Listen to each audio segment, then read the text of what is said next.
সরকার কিভাবে election engineering করে বললেন ব্যারিস্টার শাহরিয়ার কবির। কল্পিত করে যেটাকে করা হয় সেটাকে বলা ইলেকশন ইঞ্জিনিয়ারিং।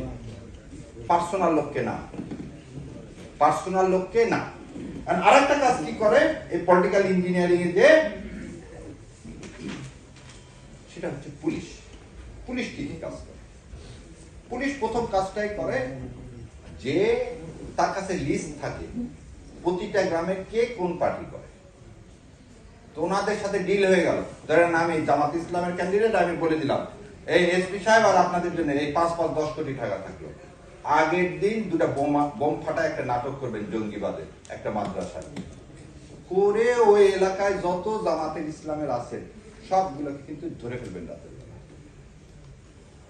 না হলে আরেকটা কাজ করলাম কি, ঠিক আছে একটা কাজ করেন আপনারা যে কোনো একটা হিন্দু পাড়া আক্রমণ করেন, এইটা সমস্ত মাদ্রাসার দিকে কি করেন, ছেলেপেলেকে আটকান। এইটাই চলে এসছে 53 বছর। এইটা যাতে করতে না পারে সেদিকে আমাদের দৃষ্টি দিতে হবে।